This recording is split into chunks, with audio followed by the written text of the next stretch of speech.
اللهم صل على محمد وعلى آل محمد كما صليت على إبراهيم وعلى آل إبراهيم إنك حميد مجيد. اللهم بارك على محمد وعلى آل محمد كما باركت على إبراهيم وعلى آل إبراهيم إنك حميد مجيد. সিরাজগঞ্জ জেলার অন্তর্গত ইসলামনগর পাইকশা দরবারে সিদ্দিকী হাফিজিয়া মাদ্রাসার উদ্যোগে আয়োজিত 37তম বার্ষিকী জিকির ও দোয়া তাফসীর মাহফিল। আজকের এই মাহফিলের সম্মানিত সভাপতি এবং আজকের এই মাহফিলের প্রধান বক্তা, অন্যান্য উলামায়ে কেরাম, সর্বস্তরের জনগণ, পর্দার অন্তরালে মা ও বোনেরা, গভীর রাত হয়েছে। এখন সারা বাংলাদেশ প্রায় ঘুমে অচেতন। সে সময়ে আমরা মাহফিলে বসে আছি। মানুষ যখন ঘুমায় ওই সময় যারা আল্লাহর জিকিরে থাকে তারা সবচেয়ে আল্লাহর কাছে ফজিলতপূর্ণ একটা আমলে থাকে। যখন কেউ আমলে নাই তখন যদি আপনি আমলে থাকেন সেটার মূল্য আলাদা, অনেক বড় মূল্য। আলহামদুলিল্লাহ, আলহামদুলিল্লাহ। আজকে আমি আমার বক্তব্যের শুরুতেই নারায়ে তাকবীর, আল্লাহু আকবার, এটা নিয়ে একটু কথা বলবো। নারায়ে তাকবীর, আল্লাহু আকবার, এটা আমাদের এই বাংলাদেশে প্রায় 1000 বছরের স্লোগান বা তারও বেশি। তো আমি কোনো এক মাহফিলে এই নারা শব্দটি নিয়ে একটু কথা বলেছিলাম, যেটা জয় বাংলাওয়ালাদের মনের মধ্যে খুব ঘা আছে। এখন নারায়ে তাকবীর দিচ্ছি, তো নারায়ে তাকবীর দেয়াতে জয় বাংলার ভেতরে খুব জ্বলন সৃষ্টি হয়েছে। জয় বাংলা ক্ষয় হয়ে যাচ্ছে। তাকবীরের আঘাতে জয় বাংলা কি ক্ষয়, ওটা ক্ষয় হয়ে যাচ্ছে। ভেতরে খুব জ্বালা, ডিপ্রেশন, টেনশন। আমি কোনো এক মাহফিলে, কখন এটা আমার মনে নাই, এখন বহু বছর আগে বলেছিলাম যে নারায়ে তাকবীর, নারা শব্দের অর্থটা ভালো আসে না, আপত্তিকর একটা অর্থ আছে। নুন আইন র দিয়ে যদি বলে নারা, এর অর্থ বেহুদা চিৎকার, এই জাতীয় একটা আর একটা মোটামুটি খুব পছন্দনীয় অর্থ আসে না। এজন্য আমরা এটাকে বদলে দিয়েছি লিল্লাহি তাকবীর। স্লোগান দেন দেখি, লিল্লাহি তাকবীর, লিল্লাহি তাকবীর। তো এইবার আমি বাংলাদেশে এসে, কারণ 1000 বছরের স্লোগান, আমি তো 2-1 বছর এটা তুলে দিতে পারবো না। এটা তুলতেও তো 50 বছর লাগবে। এজন্য গণমানুষের স্লোগান, তো সেজন্য এই স্লোগান আমি লিল্লাহি তাকবীরও বলি, সাথে নারায়ে তাকবীরও বলি। কিন্তু আমি বা আপনারা যে নারায়ে তাকবীর বলেন এটাতে দোষ নাই, কিন্তু উর্দু, ফার্সি, আরবিতে বললে একটু ভুল অর্থ আসে। নারা আইন দিয়ে আসে, কিন্তু বাঙালিরা, বাংলাদেশিরা আইন দিয়া বলে না, নারা নুন আলিফ বলে। নারায়ে তাকবীর আরবিতে এটা নুন আইন হয় না, এটা কি হয়? নুন আলিফ। নুন আলিফ বলে নারা মানে হলো আগুন। নারা মানে কি? আমি একটা অগ্নি তাকবীর দেব, আপনারা দেখি আগুন জ্বালাইতে পারেন কিনা। আগ্নেয় তাকবীর, আগ্নেয় তাকবীর, নারায়ে তাকবীর। নারায়ে তাকবীর মানে আগ্নেয় তাকবীর, মানে অগ্নি ঝরা তাকবীর, আগুন ঝরা তাকবীর। আগুন লাগে নাই, আগুন ঝরা তাকবীর। আরো জোরে, আগুন ঝরা তাকবীর। নারা নুন আলিফ দিয়ে হলে আমাদের বাংলা ভাষায় আমরা আইন বলি না। আইন বললে সমস্যা হয়, এটা উর্দু, ফার্সি, আরবিতে বলে, কিন্তু বাংলা ভাষায় এটা নারা বলা যায়। লিল্লাহে তাকবীর আর নারায়ে তাকবীর বাংলা ভাষায় আমাদের ঠিক আছে, আলহামদুলিল্লাহ। এখন কোন একজন বক্তার ওয়াজ বুঝে না আসলে আদব হইল তাকে প্রশ্ন করে, ঠিক না? ডাক্তারের ঔষধ প্রেসক্রিপশন বুঝে না আসলে ডাক্তারের বিরুদ্ধে আপনারা মিছিল করেন না, ওনাকে জিজ্ঞাসা করেন। জিজ্ঞাসা করেন যে ডক্টর সাহেব আসলে এটা বুঝি নাই, এটা জিনিসটা কি, ঠিক না? সেই প্রশ্ন নাই, নাদানের দলের গাধা ইউটিউবে এসে সমালোচনা শুরু করেছে। আসলে কিছু মানুষ এখনো বুঝতেছে না, আমাদের মধ্যে একদল যারা আমরা মজলুম ছিলাম এখন মুক্তি পেয়েছি, আমাদের মধ্যে একদল মানুষ, একদল না বিরাট একদল মানুষ বা বহু দল এখনো বুঝতে পারতেছে না যে আমরা মুক্ত হয়েছি কিনা। বিশ্বাস হয় না, সন্দেহ লাগে। এত বড় জালিমের হাত থেকে কি মুক্তি পাওয়া এত সহজে হয়ে গেছে নাকি? সন্দেহ লাগে, ঠিক না? এই জন্য দুর্বল দুর্বল ভাবে থাকি আমরা।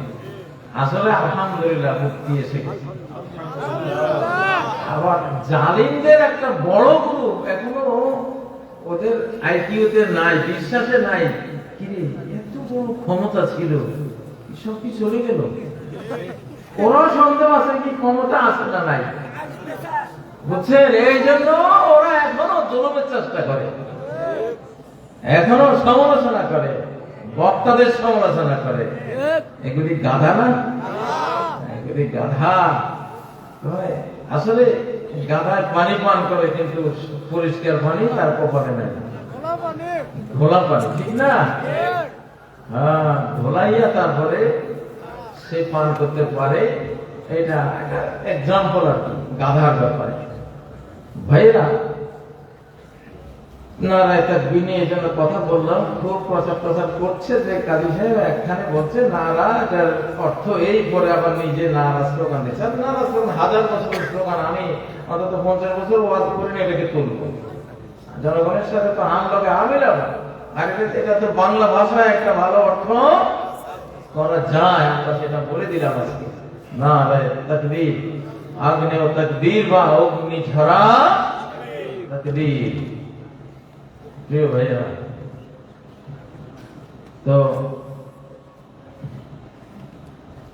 অনেকেই আসলে আমি অল্প কিছু কথা বলবো, রাত গভীর হয়েছে তো আমার অভ্যাস নাই, আপনাদের অভ্যাস কেমন আছে জানি না। এই মাহফিল যার নামে তিনি মরহুম মাওলানা আল্লামা ইসমাইল হুসাইন শিরাজি রাহিমাহুল্লাহ, আমার খুব প্রিয় ছাত্র হাবিবুল্লাহ হাফেজে বুখারী, বুখারীর হাফেজ, আপনাদের জানেন না? হাবিবুল্লাহ আমার জামিয়া কাসেমিয়ায় সে ছিল, ওখান থেকে সে হাফেজে বুখারী হয়ে সারা বিশ্বে একটা রেকর্ড করেছে। আলহামদুলিল্লাহ, একটা বিশাল একটা পাওনা এই গ্রামের। আলহামদুলিল্লাহ, বুখারীর হাফেজ হওয়া ছোট কথা, বিশাল বড় কথা। আল্লাহ তাআলা তৌফিক দেন, তার হিফজকে আল্লাহ কবুল করেন। তো মাওলানা ইসমাইল সাহেবের সন্তান, আমি যতদূর শুনলাম যে তারা মদিনার আনসার গোত্রের ব্লাড, তারা এই দেশে 5-6 কোটি মানুষ আছে, আনসার, মুহাজির, কুরাইশ সহ ইয়ামান, আরব দেশের রক্ত 5-6 কোটি। আমার অবজারভেশন, আমার ক্যালকুলেশনে আমি দেখেছি যে বিশাল একটা অংশ আছে। এই জন্য বাংলাদেশ সৌভাগ্যবান দেশ। বাংলাদেশ কি দেশ? সৌভাগ্যবান দেশ। ভাইরা, অনেকেই প্রশ্ন করেন, হুজুর এবার ক্ষমতায় কে আসতেছে, কারা? আমি যেখানে যেহেতু ওয়াদা করেছি, জেল থেকে বের হতে পারলে, বের তো হবো ইনশাআল্লাহ, তখন রাজনীতি করব, কিন্তু আমি কোন দলীয় রাজনীতি করব না। আমি রাজনীতি করব সবাইকে নিয়ে, বাংলাদেশের আলিম, জালিম, মুন্সি, মোল্লা সবাই নিয়ে। আমার কোন দল থাকবে না, আমার কোন দল থাকবে না। ইসলামী দলগুলির আমি সাপোর্ট দেব, সমর্থন দেব, তাদের পক্ষে যা করতে হয় সবই করবো ইনশাআল্লাহ। সকল দলকে একটা মিলন মোহনায় এনে ইউনাইটেড বাংলাদেশ, ঐক্যবদ্ধ বাংলাদেশ গড়বো ইনশাআল্লাহ। তো এখন এবার ক্ষমতায় আসবে কে, যদি আপনারা প্রশ্ন করেন, জানতে চাই, তো আমি একটা উত্তর দেব। অনেকে হয় খুশি হবেন, অনেকে অখুশিও হবেন। আমার উত্তরটা হলো, এবার ক্ষমতা যারা চায় তারা ক্ষমতা পাবে না। এবার ক্ষমতা যারা চায় তারা ক্ষমতা পাবে না।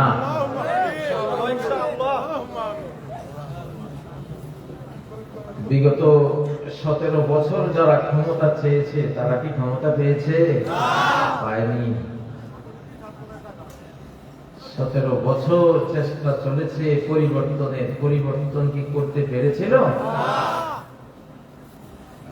ক্ষমতা পেয়েছে, পরিবর্তন হয়েছে, এমন এমন কিছু ছোট্টখাট্ট মানুষের হাতে, যেটা পৃথিবীর কেউ কল্পনায় আনতে পারে নাই। ক্ষমতা যারা হারিয়েছে তারাও কল্পনায় আনতে পারেনি, যারা পেয়েছে তাদেরও কল্পনায় আসেনি। এটা একটা শিক্ষা আল্লাহর পক্ষ থেকে, যে দেখ, ক্ষমতা চাইলে আমি দেব না আগামী ক্ষমতাটা। 17 বছরে যা হয়নি, আগামী 17 বছরেও তা হবে না। এখানে বিরাট একটা কথা কিন্তু বলে যাচ্ছে, কারণ এখন বাংলাদেশটা সরাসরি আল্লাহর হাতে আল্লাহ নিয়েছে। Direct action, action, action, direct action, action, action, direct action. এবারের অ্যাকশন, ডাইরেক্ট অ্যাকশন, আল্লাহর অ্যাকশন, ডাইরেক্ট অ্যাকশন। ক্ষমতা কার হাতে? কার হাতে? আমি তো আমার আল্লাহকে আমি শিশুকালে বন্ধু বানিয়েছিলাম, মানে আমার ফ্রেন্ড, আসলে ফ্রেন্ড। আমি খুব দাবি করতে পারি যে আল্লাহ আমার বন্ধু, আল্লাহ আমার ফ্রেন্ড। আমি অবুঝ সবুজ মানে তাকে আমি বন্ধু বানিয়েছি, আর পৃথিবীর কাউকে আমি বন্ধু বানাইনি আজ পর্যন্ত, নাই। এটা কেন বললাম? এটা একটা হুমকি দিলাম, তেড়িবেড়ি করলে, গন্ডগোল করবো আমাদেরকে নিয়ে, আমাদের ফ্রেন্ড, আমাদের বন্ধু তোমাকে মার দিবে। আমাদেরকে আক্রমণ করবা, আমাদের বন্ধুর আক্রমণের টার্গেটে পরিণত হবা ইনশাআল্লাহ। আপনারা কাকে বন্ধু বানাবেন? স্লোগান কি মনে আছে? আমি কোনখানে জানি ফেকুয়া একটা স্লোগান দিয়েছিলাম, বঙ্গবন্ধুর দিন শেষ, আল্লাহ বন্ধুর বাংলাদেশ। বঙ্গবন্ধুর দিন শেষ, আল্লাহ বন্ধুর। আমরা সবাই কি? আমরা সবাই কি?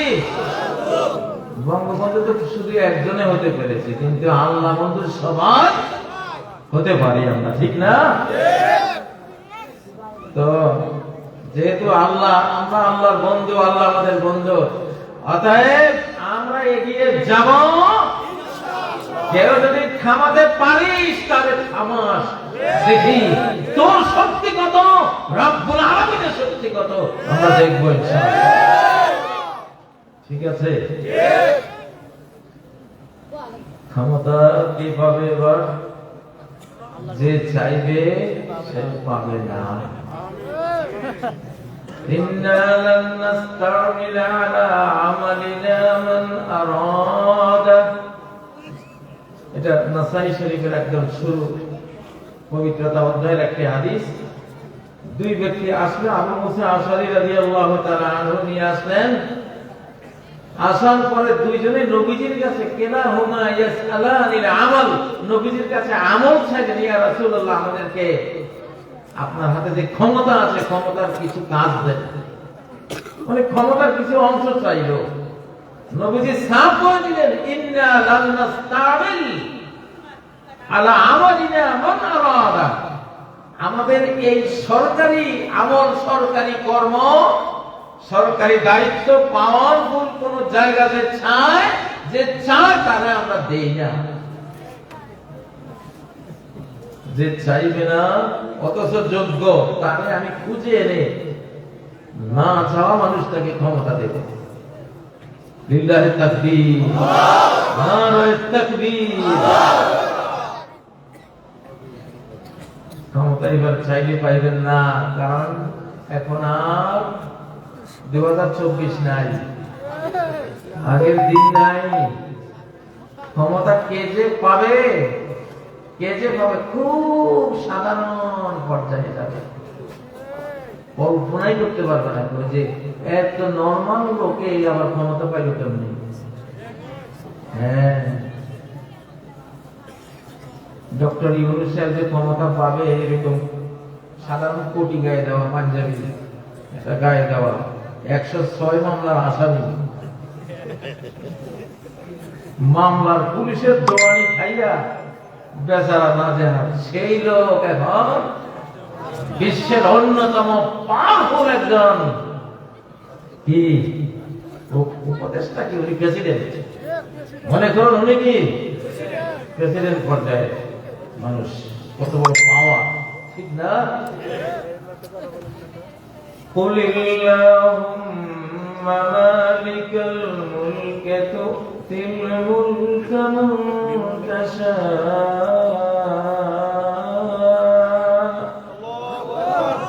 বলো হে আল্লাহ, এই সাম্রাজ্যের মালিক তো তুমি, তোমার সাম্রাজ্য যাকে তুমি চাও তাকে তুমি দাও।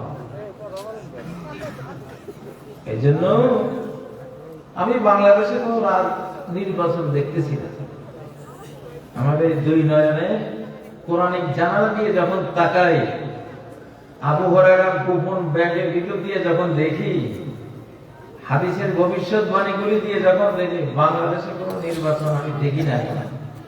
আমি দেখি যুদ্ধ। কি দেখি? যুদ্ধ লেগেই তো আছে। 24 ঘন্টা বাংলাদেশ বিরোধী মিথ্যাচার, প্রোপাগান্ডা, বানোয়াট, সারা ওয়ার্ল্ডে ফার্স্ট হয়েছে ওরা বাংলাদেশ বিরোধী মিথ্যা প্রোপাগান্ডা। এটা যুদ্ধ না। এই যুগে অস্ত্র যুদ্ধের চেয়ে টেলিভিশনের যুদ্ধ বড়, ফেসবুকের যুদ্ধ বড়, ইউটিউবের যুদ্ধ বড়, ইলেকট্রনিক মিডিয়া, পেপার পত্রিকা, মানে মিডিয়ার যুদ্ধটা অস্ত্র যুদ্ধের চেয়ে বড় এই যুগে। এটা নবীজি বলেছেন, আল-লিসানু ফিহা আশাদ্দু মিনাস সাইফ। এমন এক যুগ আসবে, সেই যুগে জিহ্বার ক্ষমতা তলোয়ারের চেয়ে বেশি হবে, কথার ক্ষমতা অস্ত্রের চেয়ে বেশি। তাহলে সেই যুদ্ধ তো চলছে না। আমি আলেম সমাজকে বলবো, আলেম সমাজ ইউনাইটেড হয়। বাংলাদেশে যদি আলেমরা ঐক্যবদ্ধ হয়, সকল আলেম যদি ঐক্যবদ্ধ হয়, সাথে যদি ছাত্র সমন্বয়করা থাকে, সাথে যদি সরকারে যারা আছে সেনাবাহিনীর সদস্যরা থাকে, এই দেশে কোরআন থেকে ক্ষমতা কেউ নিতে পারবে না। কোরআনের কাছেই ক্ষমতাটা আসবে। তো একটা প্রশ্নের জবাব দিয়ে রাখলাম, ক্ষমতা চাইলে বাবারা এবার ক্ষমতা পাইবে না। এটা আল্লাহর নিয়মে নাই। আল্লাহর আইন হলো তুমি চাইলে তুমি অযোগ্য, বাদ চাইতে পারবে না। আমি দেবো, কে দেব? وَنُرِيدُ أَن نَّمُنَّ عَلَى الَّذِينَ اسْتُضْعِفُوا فِي الْأَرْضِ।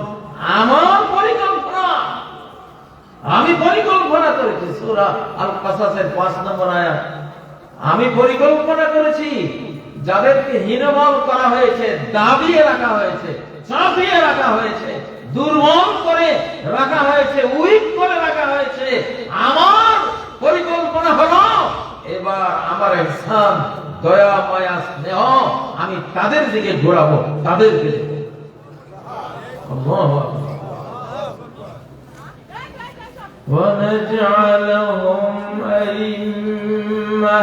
আমি তাদেরকে বিশ্ব নেতা, দেশের নেতা বানিয়ে দেব। 150 বা 158 সমন্বয়ক যে বাংলাদেশের নেতা হয়ে গেছে, কেউ জানতো সমন্বয়ক কি জিনিস? কেউ শুনেছেন অতীতে কখনো? কে এগুলি বানিয়েছে? নেতা বানিয়ে দিয়েছে কে? আল্লাহ। কে বানিয়ে দিয়েছে? বাংলাদেশে আগের রাজনীতি আর চলবে না রে বাবারা, চলবে না, চলবে না। এবারে রাজনীতি অন্য, টোটাল নতুন নিউ প্যাটার্ন, নতুন বাংলাদেশ গড়া হবে, নতুন পৃথিবী গড়া হবে। এই জন্য নতুন রাজনীতি, চুরির রাজনীতি আর নাই, থাকবে না। চাঁদাবাদীর রাজনীতি আর থাকবে না। ভোগের রাজনীতি থাকবে না, ত্যাগের রাজনীতি আসবে। ঠিক নাকি? ও ভাইয়েরা,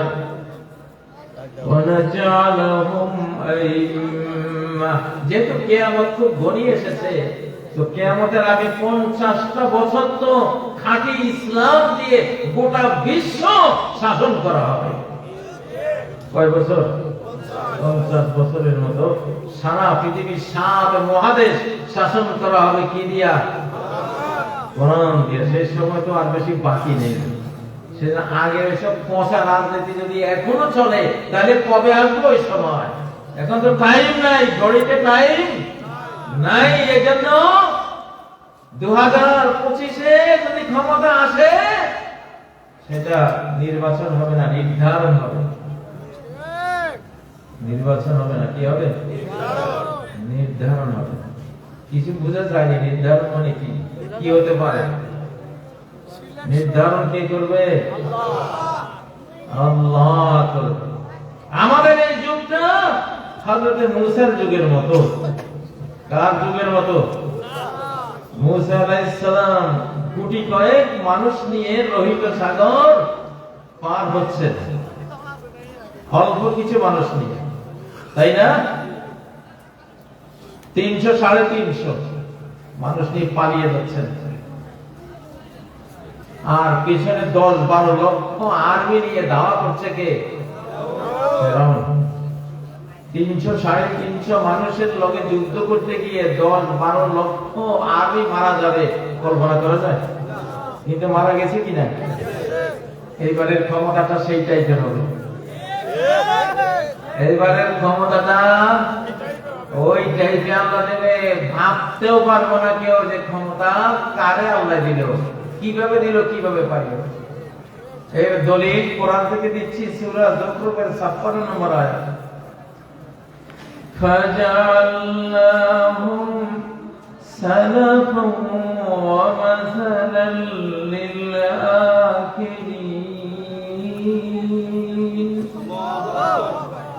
ফেরাউনকে আমি কি বানিয়েছি? সালাফ আর মাসাল।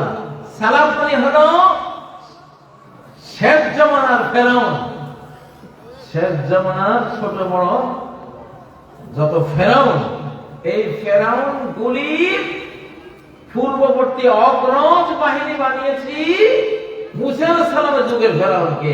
মুসা আলাইহিস সালামের যুগের ফেরাউনের পতন মরণ যেভাবে হয়েছে, শেষ জামানার ফেরাউনের পতনও কিছুটা ওই টাইপের হবে, যে বিশাল শক্তি সামান্য শক্তির কাছে হেরে যাবে। বিশাল শক্তি সামান্য শক্তির কাছে হেরে যাবে। কেন হেরে যাবে? সামান্য শক্তির পিছনে কে? আল্লাহ। সাথে কে? আল্লাহ। আবাবিল, ছোট্ট ছোট্ট আবাবিল, ছোট্ট ছোট্ট পাখি দিয়ে হাতি বিরাট বস্তি বাহিনীকে মাটির সাথে মিশিয়ে দিয়েছেন কে? আল্লাহ। এইবার সেই টাইপের হবে। আগামী বাংলাদেশের নেতৃত্ব কাদের কাছে আসবে? খুব দুর্বল একটা শ্রেণীর কাছে, যেটা কেউ স্বপ্নেও দেখবে না, কল্পনা করবে। ঠিক আছে? ঠিক 5ই আগস্টের মতো, ঠিক 5 বছর 10 বছর 15 বছরের পর আমার, ঠিক না? 20-22 বছরের পর আমার প্রতিপক্ষকে বিশাল পুলিশ বাহিনী, প্রতিপক্ষকে বিশাল র্যাব বাহিনী, বিশাল বিজিবি বাহিনী, বিরাট সেনাবাহিনী, বিশাল আমলা বাহিনী, বিশাল ভারত প্রতিপক্ষ, ঠিক না? কল্পনা করা যায়? ঠিক আগামী দিনের ক্ষমতাও এই টাইপে আসবে ইনশাআল্লাহ, ইনশাআল্লাহ। আমাদের মুখ দিয়ে একটা কথা আসলে সেই কথা বলার আগে তো ইসমে আজম পড়ে নিয়েছি। অবশ্যই আমি ইসমে আজম না পড়ে কখনো এই মাইকে আমি মুখ খুলি না, কারণ আমি জানি আমার এই মুখ দিয়ে তিনি আকাশ থেকে কথা ঢালবেন আর আমি বলবো, আমি শুধু ডেলিভারি দেব। আমার সাথে আমার বন্ধুর এটা চুক্তি সবসময়। তো এবারে আপনারা ভালো হয়ে যান, তওবা ইস্তেগফার করেন। রাজনীতিকরা যে আল্লাহ ভোগের রাজনীতি আর করবো না, আমি ত্যাগী হব। আমি কি হব? আমি গম চুরি করবো না। হ্যাঁ, রাস্তার টাকা মেরে এমন রাস্তা বানাবো না যে রাস্তা করে করে আসতেছে আর পিছন থেকে ভাঙতে ভাঙতে আসতেছে। রাস্তা মাথায় দিয়ে রাস্তা নির্মাণ শেষ, ওদিকে ভাঙার কাজও কি সে শুরু বা মাঝামাঝি, মানে এই ধরনের একটা নির্যাতন। এগুলি নির্যাতন না, জাতিকে কষ্ট দেয়া না। আমার মনে আছে আমি জেলে যাওয়ার আগে এক বছর আমার 7টা চাকা, শুধু মাহফিলের মৌসুমে আমার গাড়ির 7টা চাকা এই রাস্তায় খেয়ে গেছে। চাকা নেই, 2 সপ্তাহ পরে আর নাই। পুরা বাংলাদেশ ভাঙ্গাচোরা। কেন এমন হয়? দুর্নীতির কারণে। দুর্নীতি না করা ইবাদত না? দুর্নীতি না করা, আমানত রক্ষা করা ইবাদত না? লা ঈমানা লিমান লা আমানাতা লাহ, যার কোনো আমানত নাই তার কোনো ঈমানও নাই। ও ভাইরা, এখন আমার এই কথা আমি জানি অনেকে পছন্দ করবে না। ভাই, করার কিছু নেই, করার কিছু নেই। কিছু আছে? আমি তো আমার মালিকের কথা বলবো। মালিক বলতেছে